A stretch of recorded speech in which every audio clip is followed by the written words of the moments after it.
Hello बच्चों, मैं हूं हार्दिक, आपका मैथ ट्यूटर। और आज हम पढ़ेंगे क्लास 9th के चैप्टर फर्स्ट नंबर सिस्टम का एक्सरसाइज फर्स्ट बी। पहला क्वेश्चन हमारा क्या है? ये है, without actual division find which of the following rational numbers are terminating decimal. अब टर्मिनेटिंग डेसिमल क्या होता है बेटे? ऐसा डेसिमल जो कुछ टाइम बाद डिवाइड करने पर फिनिश हो जाता है, मतलब वो आगे नहीं बढ़ता। ऐसा डेसिमल जो एंड हो जाता है उसे टर्मिनेटिंग डेसिमल कहते हैं। और रिकरिंग डेसिमल या रिपीटिंग डेसिमल क्या होता है? जब एक ही नंबर बार बार आता रहे एक पार्टिकुलर पीरियड के बाद, तो उसे कहा जाता है रिकरिंग डेसिमल या रिपीटिंग डेसिमल। और अगर ऐसा नहीं होता है तो उसे नॉन रिकरिंग या नॉन रिपीटिंग डेसिमल कहते हैं। तो फिलहाल अभी हमें बात करना है टर्मिनेटिंग डेसिमल का। तो हम देखते हैं इससे जुड़ा हुआ थोड़ा सा थ्योरी वाला पार्ट क्या होगा। अगर किसी नंबर के डिनोमिनेटर कोई भी रेशनल नंबर दिया है, उसका डिनोमिनेटर अगर 2 की पावर m और 5 की पावर n के फॉर्म में लिखा गया है, डिनोमिनेटर किस फॉर्म में लिखा गया है? 2 की पावर m और 5 की पावर n के फॉर्म में लिखा गया है, तो जो हमारा नंबर होगा वो टर्मिनेटिंग डेसिमल वाला होगा। अब देखते हैं हम, यहाँ पे पहला क्वेश्चन है 13/80। 13/80। अब हम 80 को करके देखते हैं। इसका प्राइम फैक्टराइजेशन जब हम करेंगे 80 को, तो यहाँ से हो जाएगा ये 16 मल्टीप्लाइड बाई 5। 16 को लिख सकते हैं 2 की पावर 4 और 5 को लिख सकते हैं 5 की पावर 1। इसका मतलब ये लिखा हुआ है 13/2 की पावर 4 मल्टीप्लाइड बाई 5 की पावर 1। क्या ये बेटा 2 की पावर m और 5 की पावर n के मल्टीप्लिकेशन के फॉर्म में है? बिल्कुल है, इसीलिए ये क्या हो जाएगा? टर्मिनेटिंग डेसिमल वाला हो जाएगा। आगे देखते हैं 7/24। 7/24, 24 को हम लिखेंगे, क्या लिखेंगे बेटा? इसमें 24 को लिखा जाएगा 12 मल्टीप्लाइड बाई 2। 12 को लिख सकते हैं 4 मल्टीप्लाइड बाई 3 और यहाँ 2 है, 4 और 2 मिलके हो जाएगा 8 मल्टीप्लाइड बाई 3। 8 को लिखते हैं 2 की पावर 3 और 3 को लिखेंगे 3 की पावर 1। इसका मतलब ये लिखा गया है 7/2 की पावर 3 और 3 की पावर 1। क्या ये 2 की पावर 5 इंटू 2 की पावर m इंटू 5 की पावर n के फॉर्म में है? नहीं, बिल्कुल भी नहीं। यहाँ पे 3 की पावर 1 आ रहा है, इसलिए ये एक नॉन टर्मिनेटिंग डेसिमल होगा। 5/12 को देखते हैं हम। 5/12 है यहाँ पे।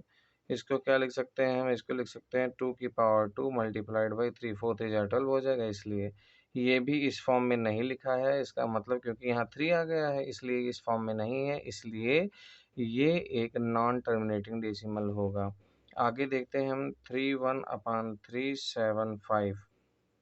अब इसको हम 375 को प्राइम फैक्टराइजेशन जब करेंगे इसका हम, तो हमें क्या मिलेगा? पहले 5 चले जाएंगे, 5 7 35। उसके बाद हो जाएगा हमारा 5 5 जा 25। फिर 5 1 जा 5, 5 2 जा नहीं, 5 5 जा 25। फिर हो जाएगा 5 3 जार इतना और 3 1 हो जाएगा। तो ये आ जाएगा हमारा कितना? 575 को हम लिख सकते हैं 3 की पावर 1 और 5 की पावर 3 और यहाँ हमारा हो गया 31। तो ये भी उस फॉर्म में नहीं लिखा है, इसलिए ये भी एक नॉन टर्मिनेटिंग डेसिमल होगा। ऐसे हमारा हो जाएगा 16/125। इसे लिख सकते हैं 16/5 की पावर 3। अब ध्यान देना बेटा, यहाँ पे 2 नहीं है, लेकिन हम लिख सकते हैं 2 की पावर 0, क्योंकि 1 हम कहीं भी अपने आप मल्टीप्लाई कर सकते हैं।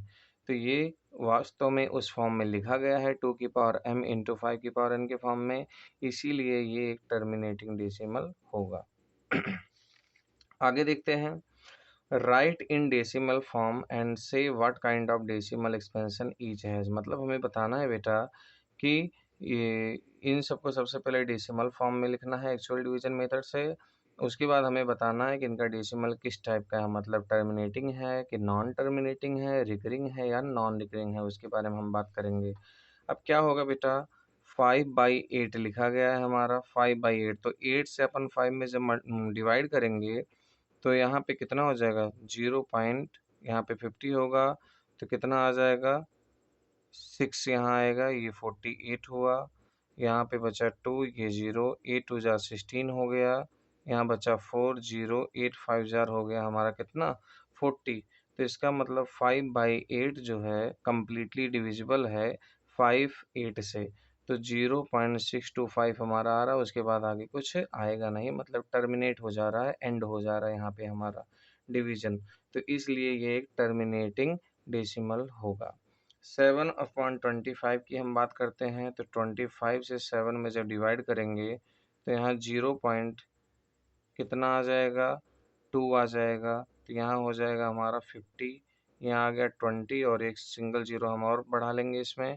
तो 25 8 जार हमारा हो जाएगा कितना, 200 कैंसिल हो गया, मतलब इसका डिवीजन 0.28 बार में ही खत्म हो गया। तो ये एक क्या हो जाएगा, टर्मिनेटिंग डेसिमल होगा। 3/11 की हम बात करते हैं। 11 से 3 में जब डिवाइड करेंगे तो 0.3 बार जाएगा, ये 3 बार नहीं 2 बार जाएगा। क्यों, क्योंकि 11 2 4 हो जाएगा 22। तो यहाँ आया 8, फिर 0, फिर 7 बार जाएगा, यहाँ 77 आया, फिर 3 आया, फिर 0 यहाँ होगा हमारा, नहीं यहाँ 0 होगा और 2 बार जाएगा हमारा। तो ये आ जाएगा कितना, 22, फिर 8 आएगा, फिर 0, फिर 7 बार। तो इसका मतलब ये ऐसे ही आता जाएगा, 0.27272727 ऐसे आता जाएगा। तो इसको हम ऐसे लिख सकते हैं 0.27 का बार, जो कि हम कंसीडर करते हैं किसमें, रिकरिंग डेसिमल में कंसीडर करते हैं। तो ये एक नॉन टर्मिनेटिंग रिकरिंग डेसिमल है। कैसा है, नॉन टर्मिनेटिंग रिकरिंग डेसिमल है। ऐसे ही हम 5/13, 11/24 को भी चेक कर लेंगे बड़े आराम से। 261/400 को हम चेक करते हैं, 261/400। तो क्या करेंगे यहाँ पे, 0 पॉइंट यहाँ पे 0 बढ़ गया, 4 6 जार हो जाएगा हमारा 2400, यहाँ पे बचा हमारा 210, फिर यहाँ 0 बढ़ गया, 5 जार हमारा हो जाएगा कितना, 2000, यहाँ पे आ गया 100, फिर एक 0 बढ़ गया, ये हो जाएगा हमारा 4 2 जार 8, तो यहाँ आ गया 800, यहाँ 200 बचा, फिर 0 बढ़ गया, 5 बार चला जाएगा ये हमारा, ये हो जाएगा कितना, 2000। ये कैंसिल होगा, इसका मतलब 0.6525 में ही ये डेसिमल टर्मिनेट हो गया। तो ये जो हमारा रैशनल नंबर है, ये टर्मिनेटिंग रैशनल नंबर है। इसी के तरीके से हम 7th और 8th भी कैलकुलेट कर लेंगे, उसमें कोई समस्या नहीं होनी चाहिए। आप करके बताना मुझे, जहाँ दिक्कत होगा कमेंट बॉक्स में बता देना। क्वेश्चन नंबर 3 देखो, express in p by q form where p q belongs to integer and q is not equal to 0। इस रेशनल नंबर के फॉर्म में हमें कन्वर्ट करना है। तो इसका बेटा हम मेथड देखते हैं कैसे किया जाता है, कैसे नहीं किया जाता है। तो 0.2 बार लिखा गया है, 0.2 बार। इसको सबसे पहले हम मानते हैं x, क्या बोलेंगे इसे, ऐसे लिख देते हैं x इज इक्वल टू 0.2 बार। अब क्या करेंगे, इसको ओपन कर लो एक बार, इसे हम बोलते हैं इक्वेशन फर्स्ट। तो ये हो जाएगा 0.22 बार लिख सकता हूँ मैं। उसके बाद इसमें हम मल्टीप्लाई करते हैं 10 से, मल्टीप्लाई बाई 10, क्या हो जाएगा, यहाँ पे हो जाएगा 10x, यहाँ पे 10 से मल्टीप्लाई करेंगे, डेसिमल 1 डिजिट शिफ्ट हो जाएगा, आ जाएगा 2 बार। इसे हम बोलते हैं equation second. Equation second minus equation first करते हैं। Equation second minus equation first जब करेंगे तो इधर मिलेगा हमें 10x, इधर यहाँ है -x, यहाँ पे 2.2 बार है और -0.2 बार है। तो 10x माइनस x हो जाएगा 9x, 2.2 बार, दोनों में डेसिमल के बाद 2 बार है, तो डिक्रीज होने पे 0 हो जाएगा माइनस करने पर, और यहाँ आ गया 2.0। तो 9x इक्वल 2 आ गया अगर, तो हम यहाँ से लिख सकते हैं x इक्वल टू बाई 9 लिख सकते हैं बेटा। तो कहीं भी कोई भी नंबर अगर इस फॉर्म में लिखा हो, जैसे लिखा हो देखो, अगर कोई भी नंबर लिखा है 0.m बार, तो हम इसको लिख सकते हैं m/9। इसको भूलना मत, ये शॉर्ट फॉर्म में है। या अगर कहीं लिखा है 0.mn का बार, तो हो जाएगा p/q फॉर्म में mn/99। या अगर लिखा है mnp का बार 0 पॉइंट, तो वो हो जाएगा mnp/999। तो ऐसे ये हो जाएगा। आगे देखते हैं हम क्वेश्चन एक, 0.53 बार। 0.53 बार अगर हम डायरेक्ट करना चाहें तो ये हो जाएगा p/q फॉर्म में 53/99। 9, लेकिन हम इसे सॉल्व करेंगे, अभी सॉल्व करके देखना है, हमें शॉर्ट ट्रिक्स बिल्कुल नहीं आजमाना है। तो x इज इक्वल हो जाएगा 0.53 बार, जो कि हमारा इक्वेशन फर्स्ट है। इसको एक बार ओपन कर लेते हैं, 0.535353 ऐसे ही आता रहेगा, तो हम आगे ऐसे बार लगा देंगे और मल्टीप्लाई करेंगे 100 से। 100 से जब मल्टीप्लाई करेंगे तो हो जाएगा 100x is equal to decimal 2 digit shift हो जाएगा, यहाँ आएगा 53.53 बार और इसे हमने बोल दिया इक्वेशन सेकंड। अब इक्वेशन सेकंड में से इक्वेशन फर्स्ट को अपन क्या करेंगे, माइनस कर लेंगे, तो 100x माइनस x हो जाएगा 53.53 का बार माइनस 0.53 का बार, तो यहाँ हो जाएगा 99x, डेसिमल के बाद दोनों में 53 बार है तो माइनस होकर 0 हो जाएगा, वो यहाँ आ गया 53, तो x हमारा हो जाएगा 53/99। इसी तरीके से अब हम सारे क्वेश्चन बार बार नहीं करेंगे, लेकिन फिर भी थोड़ा बहुत जो इजी है उसे डायरेक्ट कर लेते हैं। 2.93 का बार है हमारा, x इज इक्वल टू अगर हमें शॉर्ट फॉर्म में लिखना हो तो हम क्या लिखेंगे, 2 प्लस 0.93 का बार, तो 2 प्लस को ऐसे रहने दो और 93.93 के बार को हम लिख देंगे 93/99, मल्टीप्लाई करके उसके बाद सॉल्व कर लेंगे, आ जाएगा। लेकिन यहाँ पे हम देखते हैं क्या करना है हमें, इसी बोल दिया इक्वेशन फर्स्ट।